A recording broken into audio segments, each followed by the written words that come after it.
You are now tuned into the sounds of Big Nate Sports Talk. It's on all the time, anytime.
You are now tuned in to Big Nate Sports Talk, the show that's on all the time, anytime. Be sure to like, comment, and subscribe for all content.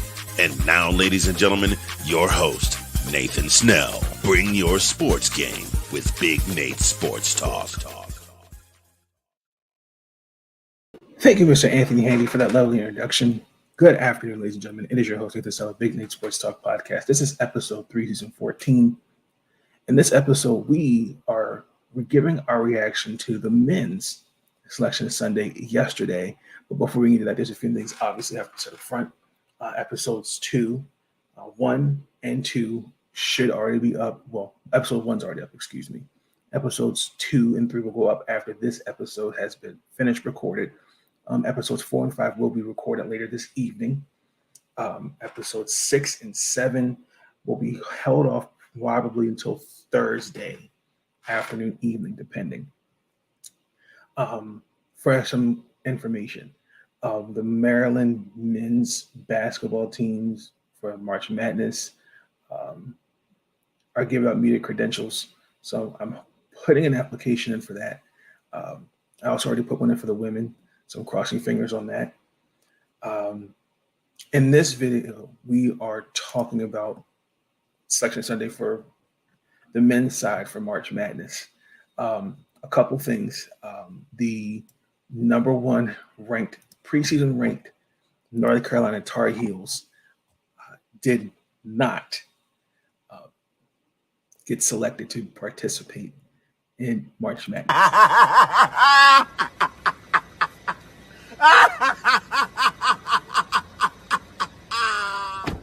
What are you?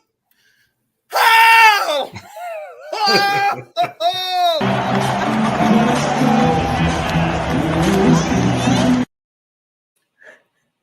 I'm sorry. I shouldn't be like that. Shout out to Sean Spencer. Be a North Carolina Tar Heel fan.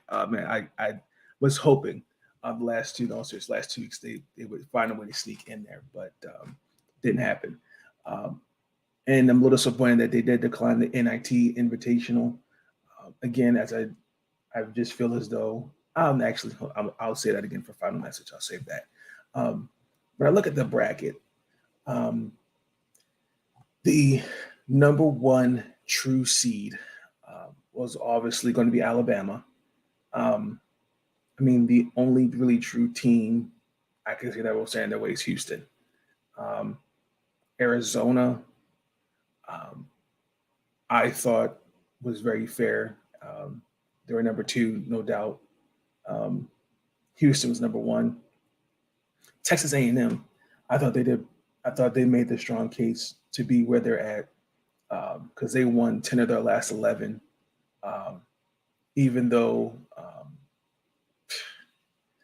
I wonder if they're taking I'm trying to figure out what they're taking in consideration for that, because I feel like they could make the case to be number one seed. So I think Alabama would have gone to the East region, and Houston would take over the South region. So I mean, they only moved up the seed line, honestly. Howard University, shout out to them. I think their first tournament in 31 years, if I'm saying that correctly. Um, they beat Norfolk State. Um, they got their. I think that's a sleeper. I think they'll surprise. I think they'll. I think they'll have. I think I predict that be my number one upset. Um, Disappointed that the reigning champions um, did not get a number one seed. Bill Self, who was in the hospital for a procedure for his heart, I'm glad to hear that he's doing well. He's now at the hospital. Um, they disappointed, particularly when they lost to Texas. Um, I mean, I still and on my bracket, I had predicted they would be number one seed, but to me, it was just I think I'm kind of was wondering why that particular region. Um, UCLA, that's another one. I again, I think they're taking some of these net losses into consideration for the committee. I thought that loss to Arizona, I think, hurt them, in my opinion. Um, and then Jalen Clark, who's out for the season. And I think that was fair to be number two seed. Um, Personally, if you pushed me, um, I mean, I wasn't surprised with it. We knew Houston was going to be the overall number two seed. Um, and then UCLA and Gonzaga were the 2 and 3 seeds. Um, Duke, who I was surprised got in there. I had him a little higher. I had him arguably at number 4, but the 5th seed because, again, taking into consideration what they've done this year. And I think with the 9 straight wins, I think they're the most healthiest roster coming into March. And they're going to be in the Orlando region. It's going to be interesting to get Oral Roberts and Tennessee. So I'm kind of curious to see how they'll look. Out again, I feel like again the SEC a little bit didn't really get some. SEC didn't get some love a little bit. Texas A&M, man, I looked at most people had them projected as a 5th or 6th seed, especially going to the tournament. Um, they were number 7 in the Midwest, and they got to go up against Penn State in the first round, who was the second runner-up in the Big Ten tournament. And then they have to, if being Penn State, they got to face the number 2 team, Texas. So I was very, very surprised where they were. You can make a case for some other teams. What stood out to me was Rutgers. They're officially they were the first team out.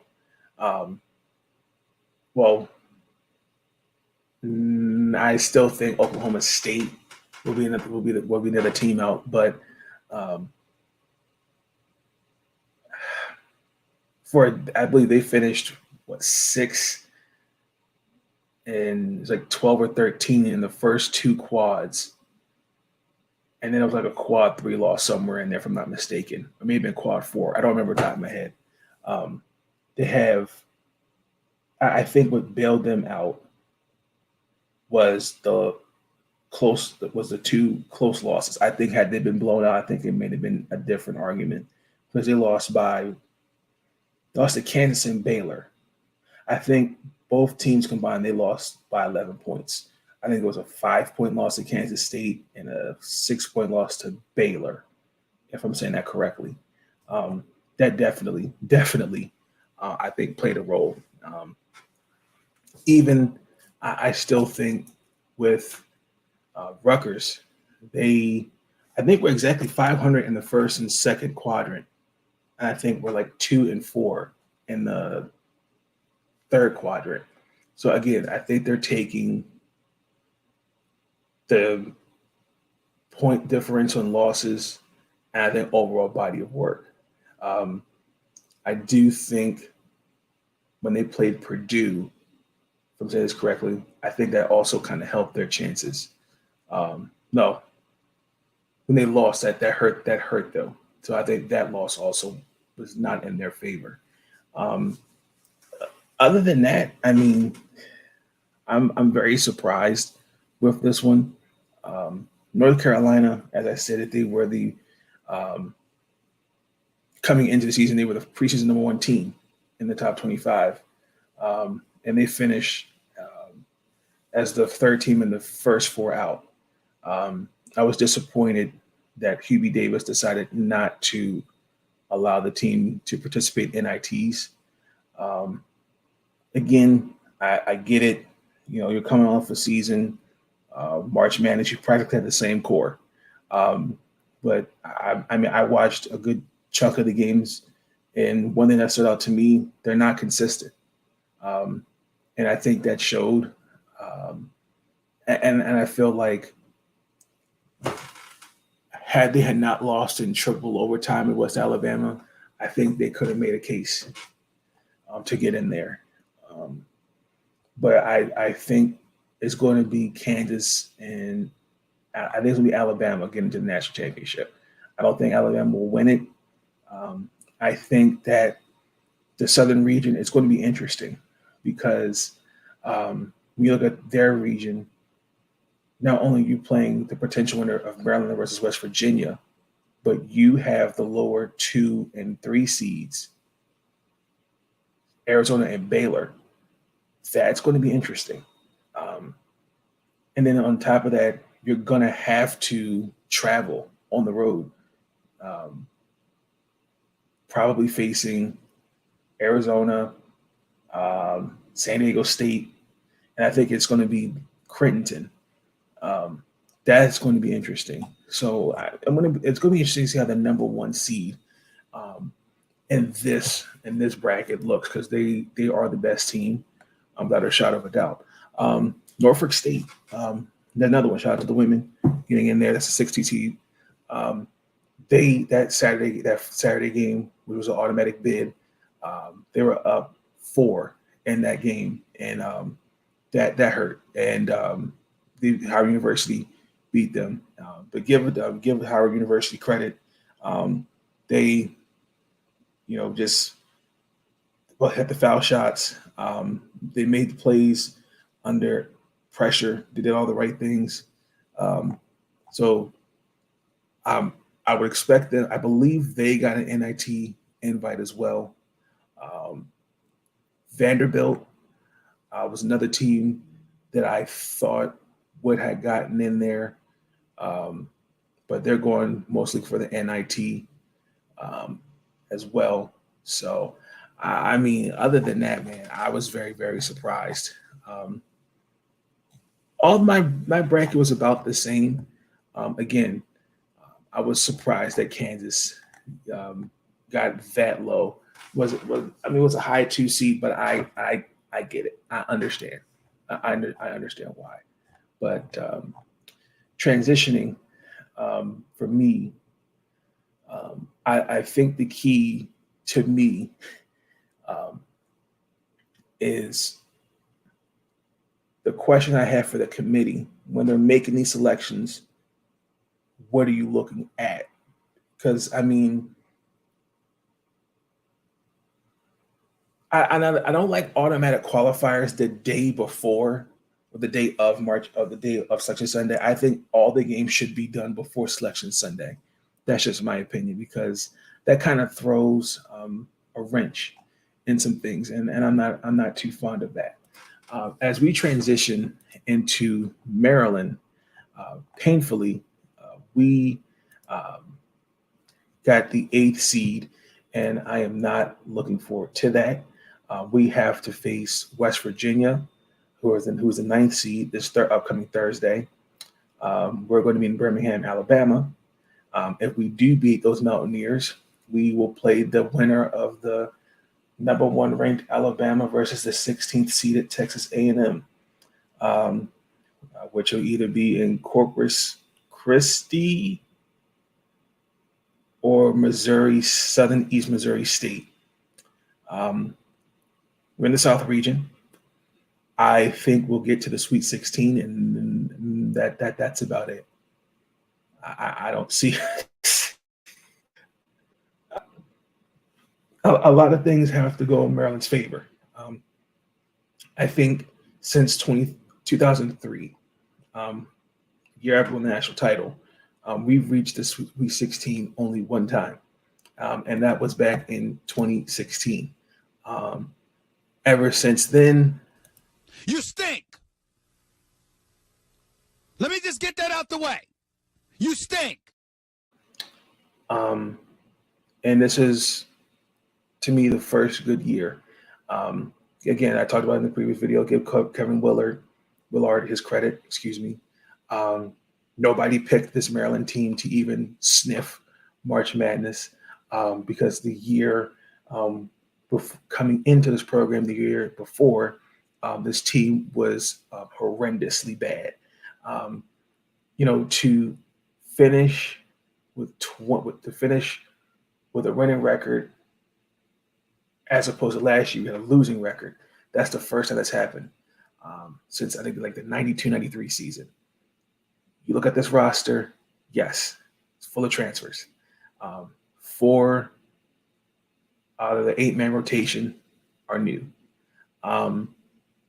We finished 11-9 in the Big Ten, which got us a 6th seed. We did beat Minnesota, but we were sent home against Indiana in the quarterfinals. It is fair to point out that we, along like with Lady Terps, were 10-0 at home, both teams. So it's 20-0 at home this season. We did beat Purdue, who was a number 1 ranked team, who was number 1 seed in the tournament, and a 4th seed. We did beat Miami, the 5th seed, and it was at a neutral site. But I do think the committee took into consideration the road losses. Mediocrely, we were 2-19. Only teams we beat was Minnesota and in Louisville, who was both dead last in both conferences. And really, you didn't finish the regular season out strong. You really looked bad against Ohio State, and then I don't know what that was against Penn State. I can't defend that. What do you want me to say to that? So painfully, I'm not looking forward to Thursday, but that's just what it is. So congratulations to those who are making March Madness. I'm happy. It's going to be really, really interesting March Madness for the men. I don't see that many upsets when looking at the bracket. I think I have all 4 number 1 seeds getting to the Final Four. But I just think it all depends on matchups. I think Kansas is probably going to be the team that's going to surprise many. I think Gonzaga is going to get to the Elite 8. Somebody's going to surprise Alabama. I think Alabama might get knocked out in the Final Four. That's just my opinion.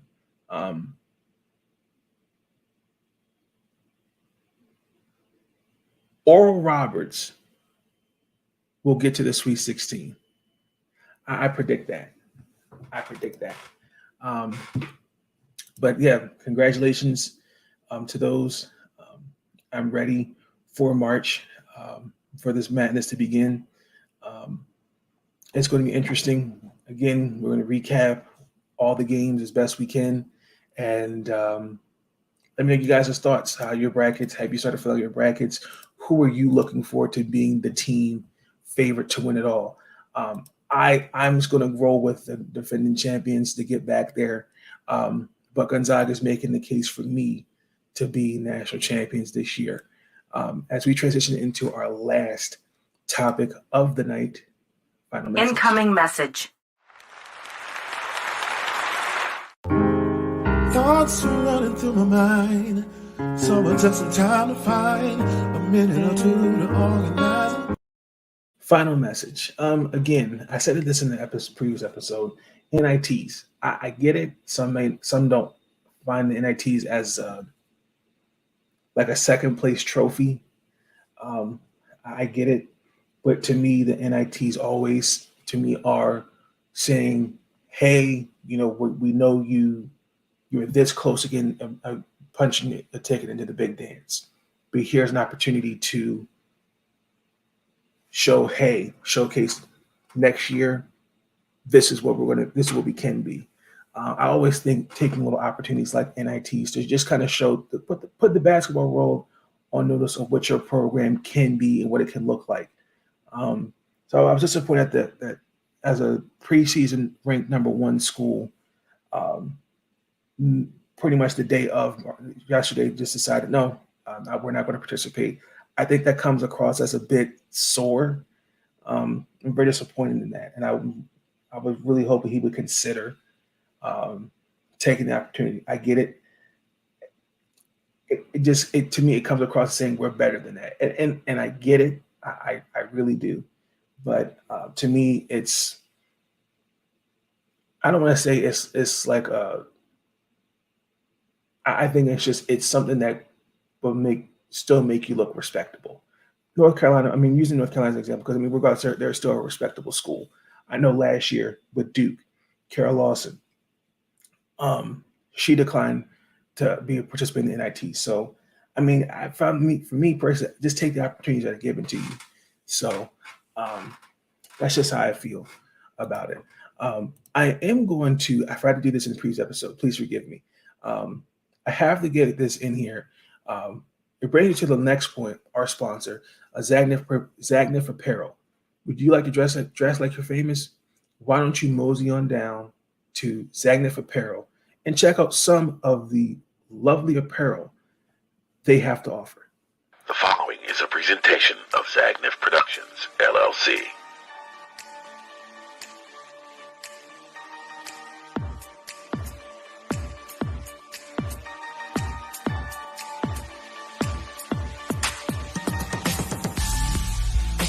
Introducing Zagnif Apparel.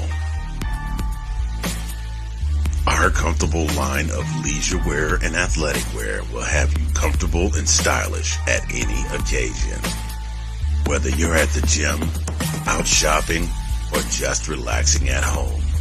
Whether you're an athlete or just want to lay around the house, we've got the perfect outfit for you. Stop by our website today and pick up your favorite pieces.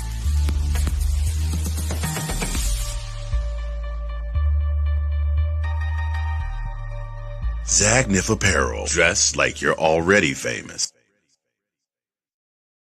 And you can most certainly dress like you're famous with a nice, lovely 15% off using my code you see here on the screen, Big Nate. 15% off. Check it out. Zagnif Apparel. Shout out to Anthony Handy. Thank you for being a sponsor for Big Nate Sports Talk. Much appreciated. And as always, ladies and gentlemen, that is going to conclude this episode.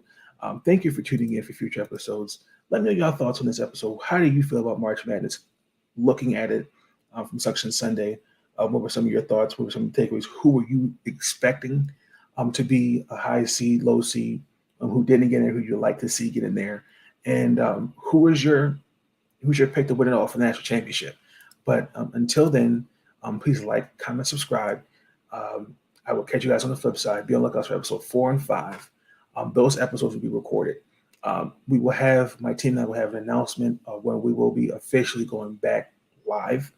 But until then, I will catch you guys on the flip side. Enjoy the rest of your afternoon. I will catch you guys on the flip side. Y'all have a good night. Peace.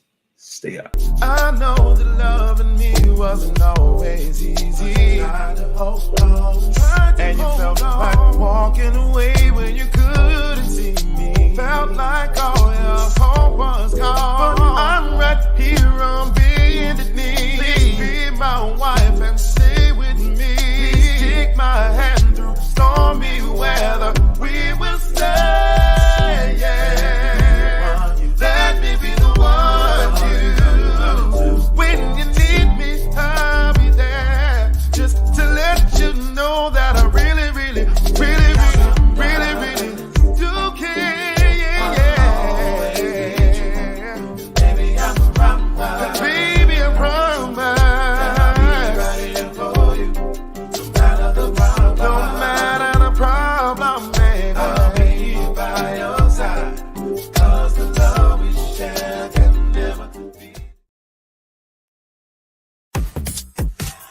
Thank you for tuning in to Big Nate Sports Talk. If you enjoyed that episode and you want to see more content, be sure to like, comment, and subscribe. Bring your sports game on Big Nate Sports Talk. It's on all the time, anytime.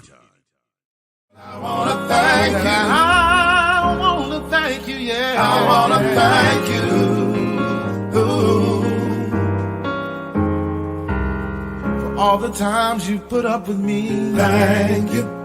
And you helped me retain my sanity. Thank you. I want to thank you. And I want to thank you. All I want to do is say thank you for everything.